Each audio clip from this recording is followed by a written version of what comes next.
प्यारे बच्चों, मनोहारी maths YouTube channel में आपका हार्दिक स्वागत है। आइए कक्षा 10वीं गणित एनसीईआरटी प्रश्नावली 6.4 का 5वां प्रश्न देखते हैं। क्या कहा जा रहा है यहाँ दिया है। यहाँ त्रिभुज ए बी सी है। त्रिभुज ए बी सी के भुजाओं ए बी बी सी और सी ए के मध्य बिंदु क्रमशः बिंदु डी ई और एफ हैं और इनको मिला देने से एक त्रिभुज डी ई एफ का निर्माण हो गया है। हमको बताना है कि त्रिभुज डी ई एफ का क्षेत्रफल और त्रिभुज ए बी सी के क्षेत्रफल में क्या अनुपात है। आर त्रिभुज डी ई एफ बटे आर त्रिभुज ए बी सी बराबर कितना होगा। तो ये बहुत सिंपल क्वेश्चन है, ध्यान से देख लीजिए। ये त्रिभुज ए बी सी है। त्रिभुज ए बी सी की भुजा ए बी और डी ए सी का मध्य बिंदु क्रमशः डी और एफ है, तो डी एफ को मिलाया गया है। और हम कक्षा 9 में ही एक प्रमेय पढ़े हैं कि किसी त्रिभुज की दो भुजाओं के मध्य बिंदुओं को मिलाने वाली रेखा तीसरी भुजा के समांतर होती है और उसकी आधी भी होती है। तो आधी से मतलब तो नहीं है, हमको सिर्फ समांतर की बात करें तो यहाँ डीएफ समांतर बीसी हो जाएगा या डीएफ समांतर बी हो जाएगा। ठीक इसी प्रकार ईएफ समांतर एबी हो जाएगा या ईएफ समांतर बीडी हो जाएगा। तो इस चतुर्भुज में हम देख रहे हैं कि ये चतुर्भुज डीएफ ईबी एक समांतर चतुर्भुज हो रहा है। और ये भी जानते हैं कि समांतर चतुर्भुज का विकर्ण उसे दो सर्वांगसम त्रिभुजों में विभाजित करता है और दो त्रिभुज अगर परस्पर सर्वांगसम हैं तो उनके क्षेत्रफल भी आपस में बराबर हो जाएंगे। मतलब त्रिभुज 1 का क्षेत्रफल बराबर त्रिभुज 2 के क्षेत्रफल के बराबर हो जाएगा। तो इसी बात को हमको लिखना है और यही चीज 3 बार रिपीट हो जाएगा। यह भी एक समांतर चतुर्भुज है तो ये क्षेत्रफल इसके क्षेत्रफल के बराबर। यह भी एक समांतर चतुर्भुज है तो इसका क्षेत्रफल इसके क्षेत्रफल के बराबर। मतलब चारों त्रिभुजों का क्षेत्रफल आपस में बराबर हो जाएगा। तो इस चीज को आइए लिखते हैं। कैसे लिखेंगे इसे? सबसे पहले तो हम ये लिखेंगे कि त्रिभुज ए बी सी की भुजाओं ए बी का मध्य बिंदु डी और ए सी का मध्य बिंदु ई है। इसलिए क्या हो जाएगा, डीएफ समांतर हो जाएगा बीसी के, या इसको हम लिख सकते हैं डीएफ समांतर बी के। इसी प्रकार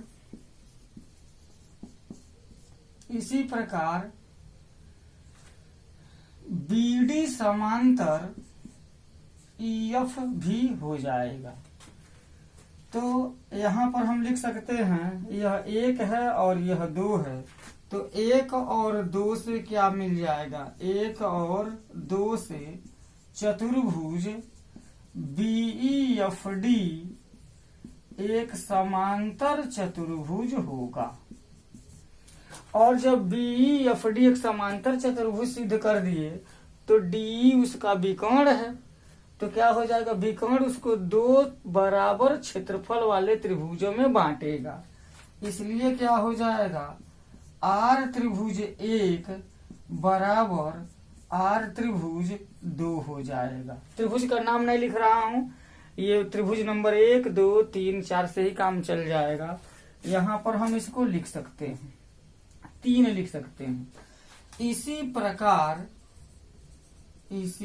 प्रकार जो काम यहाँ किए हैं वही काम इसी प्रकार चतुर्भुज हम लिख सकते हैं आर त्रिभुज 1 बराबर आर त्रिभुज 3 हो जाएगा और आर त्रिभुज 1 बराबर आर त्रिभुज 4 हो जाएगा। इसको 4 मान लेते हैं, इसको 5 मान लेते हैं। अब समीकरण 3, 4, 5 से, समीकरण 3, 4 और किससे 5 से क्या हो जाएगा, आर त्रिभुज 1 बराबर आर त्रिभुज 2 बराबर आर त्रिभुज 3 बराबर आर त्रिभुज 4 हो जाएगा। अब देखिए ये तीन चारों त्रिभुज आपस में क्षेत्रफल में बराबर, आर का मतलब रीजन, क्षेत्रफल बराबर है। लेकिन हम ये देख रहे हैं ये चारों त्रिभुज मिल करके त्रिभुज ए बी सी बना रहे हैं, तो क्षेत्रफल योग अभिगृहित है, क्षेत्रफल योग अभिगृहित है। हमारे पास क्या है, अगर कोई मूल आकृति 2 या 2 से अधिक उप आकृतियों में बंटी हो तो 2 या 2 से अधिक उप आकृतियों के क्षेत्रफलों का योग मूल त्रिभुज के क्षेत्रफल या मूल आकृति के क्षेत्रफल के बराबर होता है। तो हम यहाँ लिख सकते हैं आर त्रिभुज 1 धन आर त्रिभुज 2 धन आर त्रिभुज 3 धन आर त्रिभुज 4 बराबर आर त्रिभुज ए बी सी लिख सकते हैं। और ये चारों त्रिभुज अगर क्षेत्रफल में बराबर हैं तो यहाँ पर हम लिख, सब बराबर हैं तो बराबर हैं तो हो जाएगा 4 आर त्रिभुज 1 डी ई एफ को ही पूछा है तो हम 4 त्रिभुज 2 4 त्रिभुज 3 4 त्रिभुज 4 लिख सकते हैं, लेकिन त्रिभुज डी ई एफ को ही बताना है, इसलिए 4 त्रिभुज 1 बराबर हो जाएगा 4 आर त्रिभुज 1 बराबर आर त्रिभुज ए बी सी हो जाएगा। या क्या हो जाएगा, यहाँ आर त्रिभुज डी ई एफ हमको पता करना है तो यहाँ हो जाएगा आर त्रिभुज 1 बराबर 1/4 आर त्रिभुज ए बी सी हो जाएगा। मतलब क्या हो गया हमारा, हम क्या कर सकते, इसको अगर हम बटे कर दें तो आर त्रिभुज डी ई एफ बटे आर त्रिभुज ए बी सी बराबर 1/4 हो जाएगा। ये हमारा प्रश्न पूरा हो गया। तो प्यारे बच्चों, इस प्रश्न में हम किस प्रमेय का प्रयोग किए हैं, किसी त्रिभुज की 2 भुजाओं के मध्य बिंदुओं को मिलाने वाली रेखा तीसरी भुजा के समांतर और उसकी आधी होती है, तो ये डीएफ समांतर बी हो गया और इसी प्रकार ईएफ समांतर ए बी होगा या ईएफ समांतर बी डी कह सकते हैं। तो चतुर्भुज बीईएफ डी एक समांतर चतुर्भुज हो जाएगा और डीई समांतर चतुर्भुज का विकर्ण है, तो यह 2 बराबर क्षेत्रफल वाले त्रिभुजों में बांट देगा। इसी तरीके से समीकरण 4 समीकरण 5 हो गया। अब ये सब जो है आपस में बराबर हो गए क्षेत्रफल में, सबका जोड़ मूल त्रिभुज के क्षेत्रफल के बराबर हो जाएगा। 4 आर त्रिभुज 1 बराबर आर त्रिभुज ए बी सी या आर त्रिभुज 1 बराबर 1/4 हो जाएगा आर त्रिभुज A B C.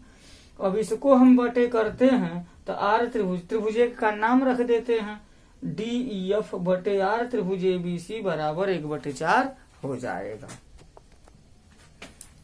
Next question है, प्रश्न नंबर 6वां छोड़ रहा हूं क्योंकि दिया है कि सिद्ध कीजिए कि 2 समरूप त्रिभुजों के क्षेत्रफलों का अनुपात उनकी संगत माध्यिकाओं के अनुपात का वर्ग होता है। तो आप प्लेलिस्ट में जाकर के समरूप त्रिभुजों के क्षेत्रफल के अंतर्गत प्रमेय नंबर जो 3 है वह यही है। प्रमेय नंबर 1 में क्या है, समरूप त्रिभुजों के संगत भुजाओं समरूप त्रिभुजों का क्षेत्रफलों का अनुपात उनकी संगत भुजाओं के वर्गों के अनुपात में। प्रमेय नंबर 2 है 2 समरूप त्रिभुजों के क्षेत्रफलों का अनुपात उनकी संगत ऊंचाइयों के वर्गों के अनुपात में। और प्रमेय नंबर 3 2 समरूप त्रिभुजों के क्षेत्रफलों का अनुपात उनके संगत माध्यिकाओं के वर्गों के अनुपात में है बताया गया है, उसका आप अवलोकन कर सकते हैं। तो यहाँ पर प्रश्न दिया गया है कि 7वां प्रश्न है, यह दिया गया है कि ए बी सी डी एक वर्ग है और इसके विकर्ण AC पर एक समबाहु त्रिभुज बनाया गया है। जाहिर सी बात है कि AC बराबर AF बराबर CF हो जाएगा, और इसकी भुजा पर भी एक समबाहु त्रिभुज बन गया है। सिद्ध करना है कि भुजा पर बना हुआ जो समबाहु त्रिभुज है वो विकर्ण पर बने हुए समबाहु त्रिभुज के क्षेत्रफल का आधा है। ये हमको सिद्ध करना है। तो सबसे पहले तो हम ये जाना कि ये जो हमारा DC है, DC पर बने हुए समबाहु त्रिभुज का क्षेत्रफल कितना होगा। तो हम लिख सकते हैं R त्रिभुज DEC बराबर कर्णिम में 3/4 गुणे होता है भुजा स्क्वायर, समीकरण नंबर 1। समबाहु त्रिभुज के क्षेत्रफल का सूत्र है यह। अब देखिए विकर्ण कितना हो जाएगा, वर्ग का विकर्ण बराबर हो जाएगा, होता है भुजा कर्णिम में 3, वर्ग का विकर्ण बराबर भुजा कर्णिम में 2 होता है, भुजा कर्णिम में 2 हो जाएगा। तो मतलब क्या हो जाएगा, अब भुजा के लिए हम AD भी लिख सकते हैं, AB BC और CD दोनों चारों लिख सकते हैं। तो अभी हमको DC की जरूरत है, तो हम लिखेंगे DC कर्णिम में 2 मात्रक हो जाएगा, यहाँ मात्रक लिख सकते हैं। अब लिखेंगे R त्रिभुज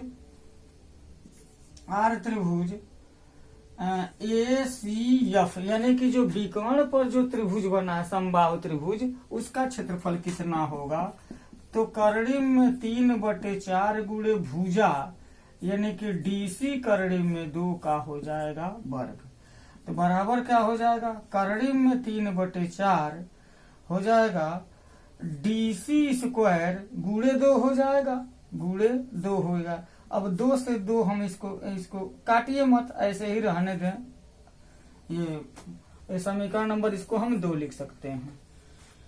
अब ये देखा जाए क्या है यह इस लाइन में R त्रिभुज ACF बराबर, R त्रिभुज ACF बराबर क्या हो गया, कर्णिम देखिए यहाँ कर्णिम में 3/4 गुणे DC स्क्वायर है, और कर्णिम में 3/4 गुणे DC स्क्वायर किसका क्षेत्रफल है। समीकरण 1 से हम R त्रिभुज DEC कह सकते हैं। तो इसके जगह पर अगर हम लिख दें R त्रिभुज DEC, यहाँ गुणे 2 हो जाएगा, कोई दिक्कत नहीं है यहाँ। अब क्या हो जाएगा, अब इसको अगर हम R त्रिभुज DEC लेते हैं, R त्रिभुज DEC ले लें, तो ये 2 नीचे आ जाएगा, बटे में इतना गुणे 2 है यह, तो इतना का मान निकालने के लिए बटे 2 हो जाएगा। बटे 2 का मतलब 1/2 R त्रिभुज ACF हो जाएगा। ये हमारा आंसर हो गया। तो प्यारे बच्चों, इस वीडियो में इतना ही। बहुत छोटा सा प्रश्न है, 2 प्रश्न हैं, इनको मैं उम्मीद करता हूं कि आपको समझ में आ गया होगा। समबाहु त्रिभुज के क्षेत्रफल का सूत्र का प्रयोग कर दिया गया, कर्णिम में 3/4 गुणे भुजा स्क्वायर। आप इसको देखिए, सुनिए और हल कीजिए, और पूरी जानकारी के साथ जब भी परीक्षा दें, परीक्षा में अगर प्रश्न आता है तो उसे आप हल करें। आपका दिन शुभ हो। बहुत बहुत धन्यवाद। जय हिंद।